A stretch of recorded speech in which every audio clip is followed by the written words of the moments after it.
রাজনীতিতে আমাদের সহনশীল আচরণ করা অত্যন্ত জরুরি। বর্তমান সময়ে ফ্যাসিবাদ পতনের পরে বাংলাদেশে আমরা যারা আছি সবাই কিন্তু কম বেশি ফ্যাসিবাদ পতনের সাথে সম্পৃক্ত। সবাই চেষ্টা করেছে নতুন বাংলাদেশ গঠন করার জন্য। কেউ 16 বছর পর্যন্ত জুলুম, নির্যাতন, অত্যাচারের শিকার হয়েছে, কেউ হয়তো গুমের শিকার হয়েছে, খুনের শিকার হয়েছে, হামলার শিকার হয়েছে। কোন কোন বড় রাজনৈতিক দল মিছিল, মিটিং, বিভিন্ন সভা সমাবেশ করতে গিয়ে জুলুম, নির্যাতনের শিকার হয়েছে। এক বাক্যে গত 16 বছর পর্যন্ত আমরা যারা ছিলাম তারা কম বেশি সকল রাজনৈতিক দলের মধ্যেই নির্যাতনের সংখ্যাটাই বেশি ছিল, নির্যাতিত মানুষ বেশি ছিল। এর অন্যতম একটি কারণ ছিল ফ্যাসিবাদ এমন ভাবে মাথাচাড়া দিয়ে উঠেছিল, বাংলাদেশের জনগণের স্বাধীনতা, সার্বভৌমত্ব, বাংলাদেশের জনগণের অধিকার সবকিছু নস্যাৎ করে দিয়ে একক ক্ষমতায়ন করেছিল গত 16 বছর। তো বাংলাদেশে এই মুহূর্তে তো আওয়ামী লীগ আর নেই, ফ্যাসিবাদ আর নেই, শেখ হাসিনা আর নেই, এবং তারা তাদের দোষে নেই। আমরা কেউ বলছি না তাদেরকে কেউ চাপিয়ে রাখছে। তারাই 5ই আগস্ট, এই জুলাই মাসের, যেটাকে আমরা 36শে জুলাই বলি, আগস্ট মাসের 5 তারিখে তিনি বাংলাদেশ থেকে পলায়ন করে তার প্রিয় দেশ, যেটা সব সময় তিনি লালন করেন, পালন করেন, সেখানে কিন্তু চলে গিয়েছে। কিন্তু সাম্প্রতিক সময় আমরা দেখতে পাচ্ছি, আমরা যারা ফ্যাসিবাদ বিরোধী আন্দোলন করেছি, সংগ্রাম করেছি, একই মতের না হলেও, ভিন্ন মত হলেও একটা জায়গায় আমরা ঐক্যবদ্ধ ছিলাম, সেটা হচ্ছে হাসিনার পতন।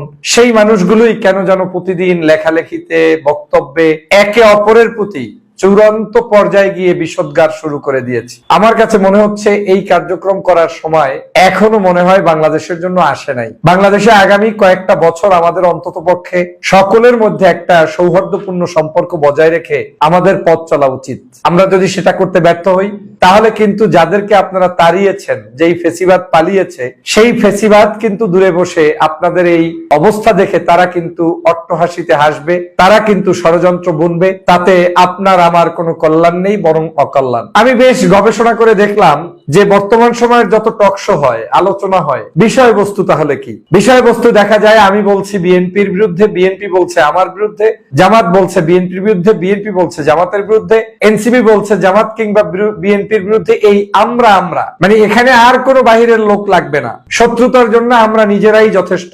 এরকম একটি চরম মাত্রার জায়গায় আমরা পৌঁছে যাচ্ছি। এর মানে এই নয় যে আমরা সমালোচনা করব না। আমরা সমালোচনা করব, আলোচনা করব, ডিবেট করব, সংসদের ভিতরেও আলোচনা করব, রাজপথেও আন্দোলন করব। সেটা এমন একটা জায়গায় হতে হবে আমাদের যেন সকলের গোল একটা থাকে যে ফ্যাসিবাদ নির্মূল। কোন অবস্থাতেই ফ্যাসিবাদের সাথে সম্পৃক্ত কারো সাথে আমাদের সম্পর্কের জায়গাটা ভালো থাকবে না, এটাই স্বাভাবিক। আর ফ্যাসিবাদ বিরোধী শক্তি যারা, তারা সবাই অন্তত পক্ষে এক টেবিলে বসতে পারি, একসাথে খেতে পারি। চায়ের টেবিলে বসলে যাতে একজন আর একজনের চেহারা দেখলে লজ্জা পেতে না হয়, ওরকম একটা আচরণ আমাদের মনে হয় ডেভেলপ করা দরকার। সেটা আমি বলছি নিজের ক্ষেত্রে যে আমার জন্য যেমন ডেভেলপ হওয়া দরকার, সেটা আমাদের সবার ক্ষেত্রেই হওয়া দরকার। দেখেন, আমরা দীর্ঘদিন লড়াই করে, সংগ্রাম করে আজকের এই বাংলাদেশটা পেয়েছি। এটা কারো একক কোনো ক্রেডিট নয়, এটা সকল নির্যাতিত মানুষের, যে নিপীড়নের শিকার হয়েছে, নির্যাতিত হয়েছে, তার রেজাল্ট হিসেবে হয়তো মহান রব আমাদেরকে সাহায্য করেছেন বিদায় আমরা সবাই মিলে সেটা পেয়েছি।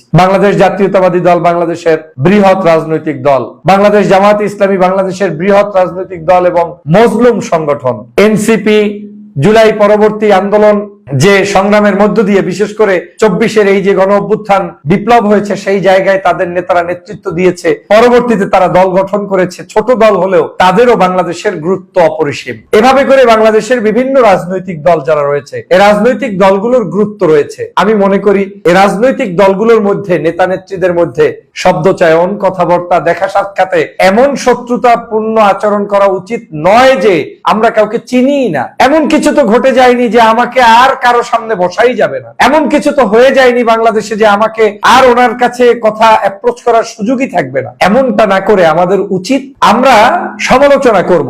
যেমন আমি ব্যক্তি ডক্টর ফয়জুল হকেরও কোনো বিষয় আপনার অপছন্দ থাকলে আপনি বলে দিবেন। আপনার যদি এনসিপির কোন নেতার ব্যাপারে বক্তব্য থাকলে আপনি বলে দিবেন, কিংবা কোনো বিএনপি জামাতের ব্যাপারে আপনার সমালোচনা থাকলে আপনি বলে দিবেন। কিন্তু সংঘাতের জায়গায়, মারামারির জায়গায়, কোনো অবস্থায় একজন আরেকজনের গাড়ি ভাঙচুরের জায়গায়, কিংবা একজন আরেকজনকে শেষ করে দেওয়ার জায়গায় অথবা আমি একজন সিনিয়র রাজনীতিবিদ সম্পর্কে অযাচিত কোনো একটি বেফাস মন্তব্য করার জায়গায় আমাদের মনে হয় যাওয়া ঠিক হবে না। আমি এখনো বিশ্বাস করি আগামীর বাংলাদেশকে যদি সুষ্ঠু সুন্দর জায়গায় নিয়ে যেতে হয়, ঐক্যবদ্ধ হওয়ার কোনো বিকল্প নেই। একক শক্তি দিয়ে বাংলাদেশের কোনোদিন ফ্যাসিবাদের পতন করা যেমন সম্ভব হয় নাই, একক শক্তি দিয়ে বাংলাদেশে কোনোদিন এই দেশটাকে ডেভেলপ করা সম্ভব নয়। এই বাংলাদেশটাকে ডেভেলপ করতে হলে সরকার, বিরোধী দল এবং আরো যারা ছোট ছোট রাজনৈতিক দল আছে সবার মধ্যে সহমর্মিতা থাকতে হবে। আমরা শুরুটা কিন্তু ভালোই দেখেছিলাম সরকারের 6 মাসের বিগিনিং এ যখন দেখেছি বিরোধী দলীয় নেতা ভালোভাবে বক্তব্য দিচ্ছেন, সরকারকে সাহায্য করার ইচ্ছা পোষণ করছেন,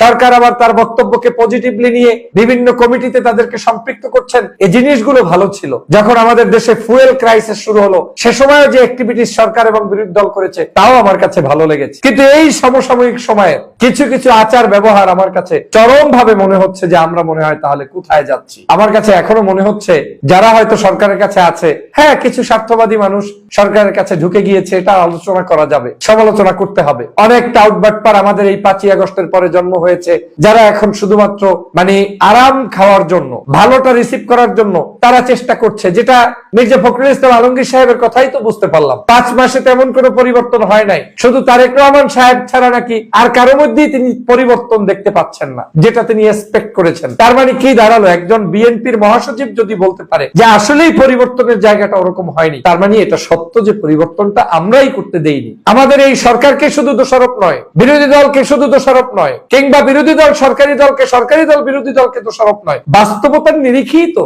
আমরা আসলে কি সঠিক অ্যাচিভমেন্ট করতে পেরেছি। আমরা হয়তো কিছু কিছু জায়গায় ডেভেলপ করেছি, যেমন এখন খুন, গুম কিংবা কোনো বড় ধরনের সেই আওয়ামী লীগের সময় যেগুলো হয়েছে সেগুলো হয়তো বন্ধ আছে, কিন্তু সরকারের তো মাত্র 6 মাস, লম্বা সময় সামনে আছে, ভবিষ্যতে কি করবে সেটা আমরা জানি না। কিন্তু আমি বিশ্বাস করি আমাদের মধ্যে ওই ধরনের সহনশীল আচরণ থাকা দরকার। যদি সেটা আমরা ডেভেলপ করতে পারি আগামীর বাংলাদেশে আমরা সবাই মিলে ঐক্যবদ্ধভাবে থাকবো। আসুন জুয়ান, তরুণ, বয়স্ক, মধ্যবিত্ত, ধনী, গরিব, সুশীল, নায়ক, শিল্পী, সাহিত্যিক, সাংবাদিক এ বাংলাদেশের সকল শ্রেণী পেশার মানুষরা মিলে ঐক্যবদ্ধভাবে একটি সুন্দর বাংলাদেশ বিনির্মাণ করি, সেই প্রত্যাশা ব্যক্ত করছি। সবাইকে ধন্যবাদ। আল্লাহ হাফেজ।